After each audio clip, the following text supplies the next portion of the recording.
Yeah, that's right. I beat you, and now you're going to stay in that Pokeball.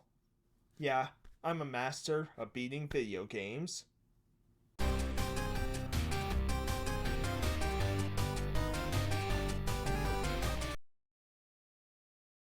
Hey everyone, how's it going? Total Level here with another edition of Games That I Am Playing, the series in which I tell you about games that I'm playing along with games that I recently beat, and between, March and April, because I had this last edition up in March, I've beaten 8 games now. Now, most of these were pretty short, but a few bit longer rates, and so I would update everyone on my progress and everything like that.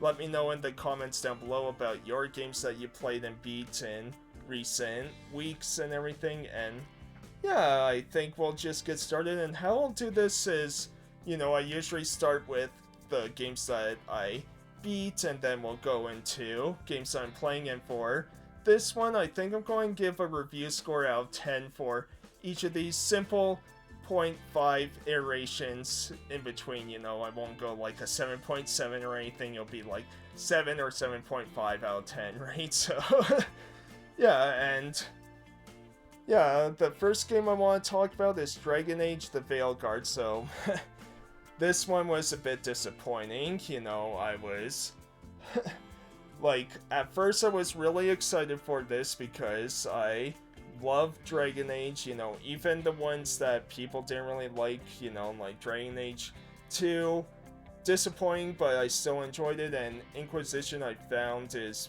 really underrated, right? But when it comes to Veilguard, it looked really cool, and then more information kept coming out, and you got to see kind of the game a lot more and how the graphics were going to look. And man, it's just disappointing because I'm not sure who they're trying to appeal with this game, because there's a lot of moments that feel like they're trying to make Dragon Age for children. It's really, really weird and bizarre to me, because you got, character models that look like they're straight out of Fortnite or Overwatch, and the environments themselves look pretty cool, and but yeah, you just got these character models and then pieces of dialogue here and there that's just very silly, very sitcom like. It just does not fit. And there's jokes in a lot of these games, but a lot of the times they're more dark humor and things like that, right? Just so many elements felt so forced into Dragon Age, because let me tell you, when you get those action sequences and when the game actually does become Dragon Age and becomes this dark fantasy with a lot of action combat and a lot of running and a lot of intense moments, the game's fantastic.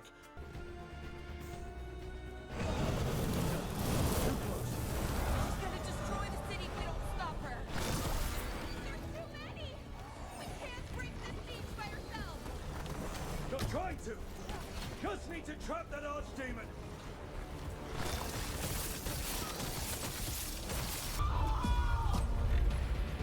Now Lucanis! Finish her!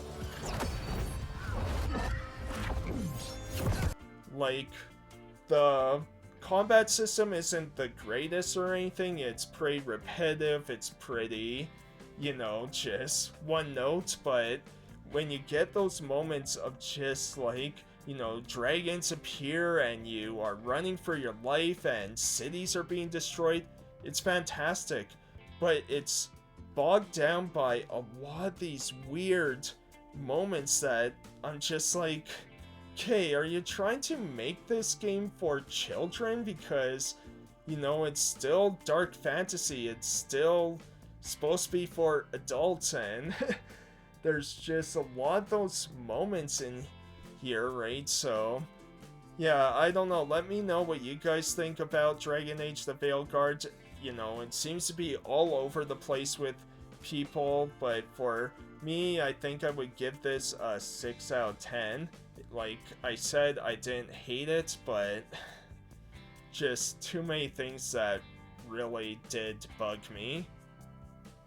And now on a more positive note, the next game I have is Overcooked. So I played and beat this game with my buddy Supreme Kai. You can follow him on Twitch. I'll leave a link to his channel down below. But yeah, we both played Overcooked. A lot of fun, a lot of chaos as you're trying to appeal the spaghetti monster, right? And so you're going across all these lands, just cooking in weird places with weird gimmicks and things like that. Sometimes it's ice fields, sometimes it's like volcanoes, highways, everything like that. But man, it was a lot of fun, and you know, just we had a blast playing this. I can't imagine what it would be like with 4 people, because I think depending on how many people you have, like, some of the challenges will change a little bit along with the maps, right? But man, this was a lot of fun, and we do plan on, you know, playing Overcooked 2 at some point, hopefully. So yeah, just a lot of fun, and yeah, I think overall, you know, there's definitely some issues. It's a pretty short game and everything, but yeah, I think I would give this an 8 out of 10. It was just, yeah, pure fun. You got moved something that there. There we go. I was like, yo. Oh wait, I didn't realize I could. Oh, dude, it's blocked. Yeah. Okay. Oh. This is gonna take. All right. Okay, cook the tomatoes. Oh man, this is rough. Oh yeah, you can't grab anything for the corn. Oh, that's rough too. This is nuts. And the next game I have was on Steam, and I'm not even sure how to pronounce this or anything. We'll just go with Pikuniku. So this was a game I was just looking on my Steam library because I have so many games on there, so I wanted to tackle a few PC games here and there, and this one really caught my interest, and man, was it a lot of fun. It is so weird. Basically, you have this mayor who is kind of bribing everyone. He's just like, well, if you allow my robots to take certain things from you, like your corn and things like that, then I'll give you free money. Who doesn't love free money, right? So you, as this weird red blob kind of creature, just rolls or awkwardly walks around, and yeah, you're doing tasks for all the weird creatures you meet. It's cute, it's charming, it's colorful, and it was a ton of fun. Now, it is pretty short, but there's also a separate co-op campaign. Now, I just played this on single player and everything like that, but man, it was a blast to play through. It was just pure joy, and the only thing is, I wish there was more. It was just way too short of a game. I was so hooked and addicted to it easily. I give this a 9 out of 10. There's a lot of fun to be had, some weird mini games to play, and yeah, it was just pure joy.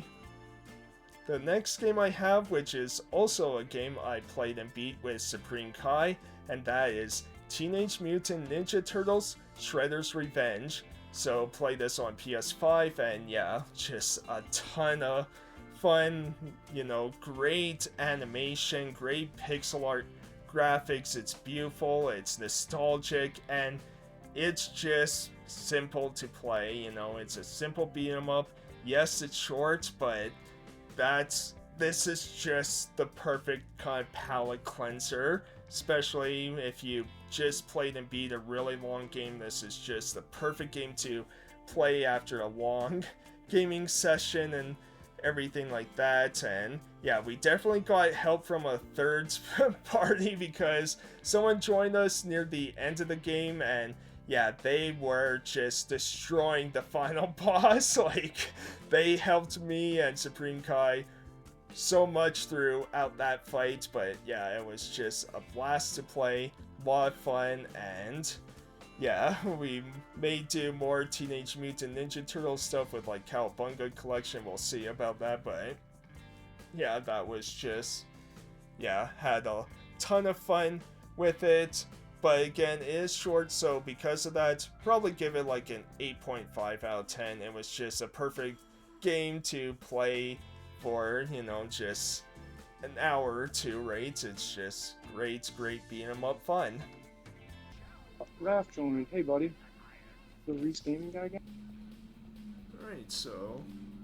Yep, Reese Gamer 1, 2, 3, 4. This. Okay, my game's glitching. That. Like, I see the statue just losing health, but I can't do anything. Have good news. You haven't lost any. Like, yeah, my game glitched completely. And the next game I beat on PS4 was Cat Quest, so yeah, a lot of games I have kind of digitally or through PlayStation Plus or Steam or something like that, right? But this is one of those games where people might ask, what's a 7 out of 10 game? Well, that's Cat Quest because it's fun, it's addictive, but there's not much to it, right? You are a cat on a quest to try and save your sister, and you are this dragonborn, right? So you can defeat the dragons and go across the land and helping other cats and their quests, right? It's super repetitive, but yeah, it's a lot of fun, not super long or anything, probably around 5 or so hours, but yeah, and that's why it's kind of one of those perfect 7 out of 10 type of experiences, because there's not much in terms of story or, dramatic moments or really intense, complex gameplay. No, it's just play the game, beat it, move on, right? And so that's why Cat Quest, a lot of fun, a lot of charm. But yeah, it's a 7 out of 10, so that's my review score for this cat venture of a game. And now I can show you a physical game that I beat, and man, this was amazing. I'm so glad we got a remaster of this, and so glad, get to finally play this. I see why people love this game, this series and everything. We beat Suikoden 1, the Gate Rune Wars, so yeah, it was just such a fun experience. And what's funny is, story-wise, it's pretty basic. It's something that we've seen a million times before, where you have this empire, you go on a mission working for the empire, and we'll just say something happens where, someone uses a certain rune and yeah, word gets back, right? So you kind of run away from the empire and join this liberation force. So it's another one of these like Star Wars type deals of rebels versus the empire kind of storylines, right? But it works so well, it flows so well. I love games where you get multiple characters to recruit, even if you will never use like 50 of them. Still, I love games that allow you to do that. There's so much charm, so much love. Graphically, I love the look of this game. Everything reminds me so much of Dragon Quest, makes me think that for Dragon Quest 8, if the inspiration for that hero was from the hero of Suikoden 1, right? And it's just so addictive, and it's not super long too. I miss RPGs sometimes that, are just around 20 to 30 hours long, because not every RPG needs to be this 50 to 100 plus hour adventure, right? Because I said this to people before, where it's like the more stuff you put in a game, the longer a game is, the more issues that are present with that game, right? And there were no issues with this one I had, besides, maybe some kind of tedious moments, some old school gameplay elements, right? Because you have to, you don't get infinite inventory storage. That was kind of bummer. Like, each character can hold something like 10 items or whatever, so you're constantly juggling your inventory, and so that was a bit tedious, along with a lot of backtracking of going back to your castle, which I named Hyrule Castle. I kind of had to. I mean, but yeah, it was just pure fun, and I'm super excited to check out the second game at some point, because that's the game that everyone talks about, you know. But I think I'm going to wait for Lunar first, and kind of go back and forth, like play Lunar 1, then play Suikoden 2, and then play Lunar 2, right? So yeah, this is so fun though. Just a few things here and there, and like I said, story-wise, not like the most interesting kind of story, but it was still an engaging, fun experience. So I give Suikoden 1 a 9.5 out of 10. Really enjoyed this one so much. And the next game I beat, I want to go and play Pokemon. I was thinking of revisiting RCS again to finish it, maybe do Violet finally, but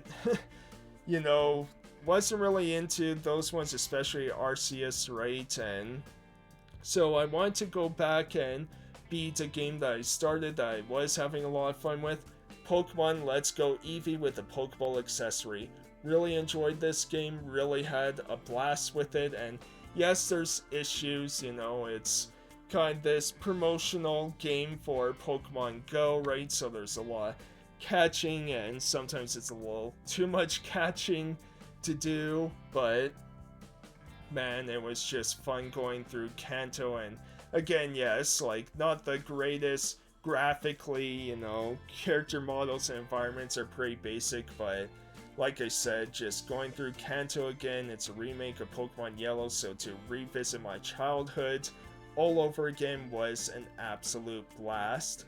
I couldn't stop smiling playing through this, and yeah, it was really, really cool to play through, to relive those memories again. And people may have issue with it, but for me it was just an awesome experience again. Definitely have some issues with it, but still, it's a 9 out of 10 for me. I loved it so much. And the last game I have that I beaten between March and April is on Steam again, and it's a story about my uncle. So after all these RPGs, want to have something that was kind of not an RPG, platformer or adventure type game, right? And I came across this, had good reviews on Steam, and the trailer looked interesting, so thought I would check it out. And the story is a bit weird.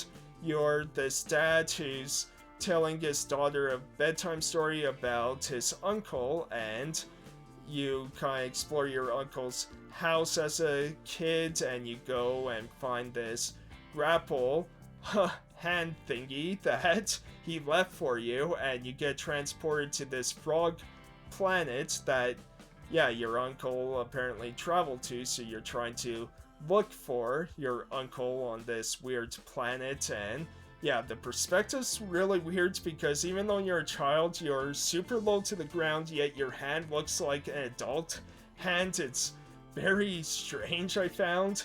And but story-wise, I was a bit interested in what was going on, but the platforming, man, there were moments where it's thrilling when it works, but it's frustrating when it doesn't, because this uses kind of momentum physics-based platforming where you're swinging off platforms, but as you grapple onto something, you're also zipping to that object, so you have to time when you let go so that you can swing to the next object. And a lot of the times, like, you might not let go quick enough, so your head smacks on the object you're zipping to, which means you can't, grapple onto the next object. And yeah, there were just a lot of moments like that kind of made it frustrating. Now, luckily, it's a short game. It took me a little over 2 hours to beat, and so I would imagine, depending on kind of your skill level along with your patience with a game like this, it's probably anywhere between 2 to 6 hours. There's certain challenges you can do, but overall, it was just an okay experience, I guess. You know, like story-wise, it wasn't like the most interesting to me. I was interested in these kind of frog people you meet and things like that, but as far as like trying to meet your uncle and, you know, like it's a very pretty game, but yeah, there was just a lot that I found more frustrating than great or anything. So I think, you know, because it's a relatively short game, and yeah, I butchered relatively saying that words, but yeah, I think overall I'll give it a 6 out of 10. Again, it was just kind of okay experience, but it was a nice just playing something else after all those RPGs. And so those are all the games I beat, so let's quickly talk about the 2 games I'm currently playing. So one on Steam that I came across that looked very weird, and guess I'm really into these weird games now, but it's Jazzpunk Director's Cut. So yeah, you're working for this organization, kind of doing these tasks, you're a spy, and it is super weird.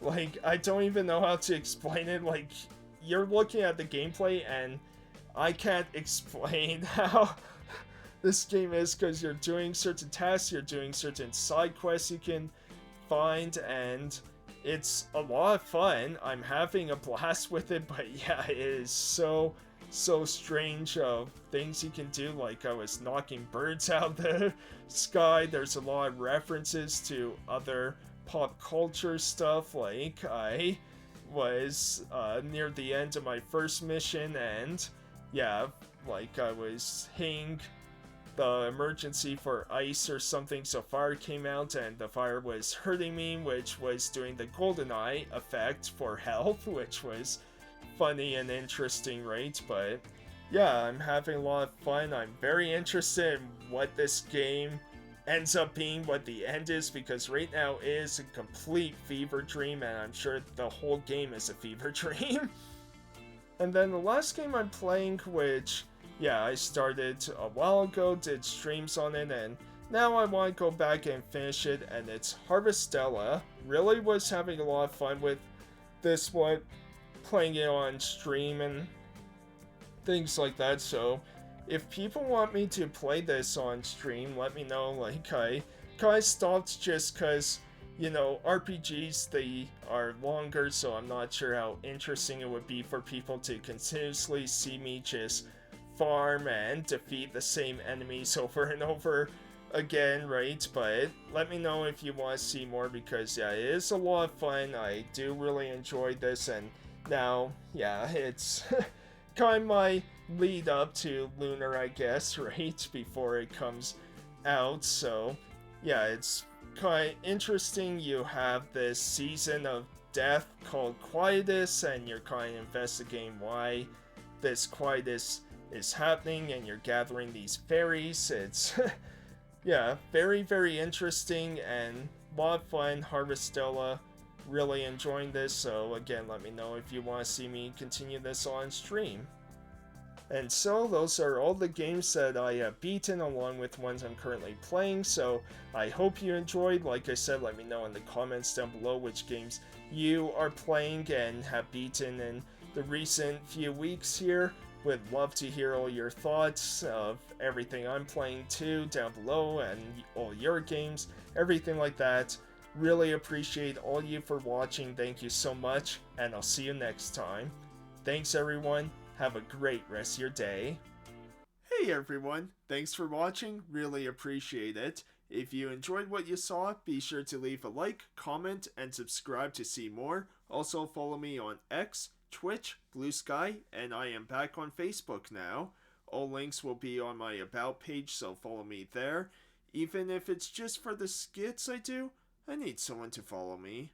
Okay, probably not the best way to encourage people, but anyways, I'll see you next time. Have a great day, everyone!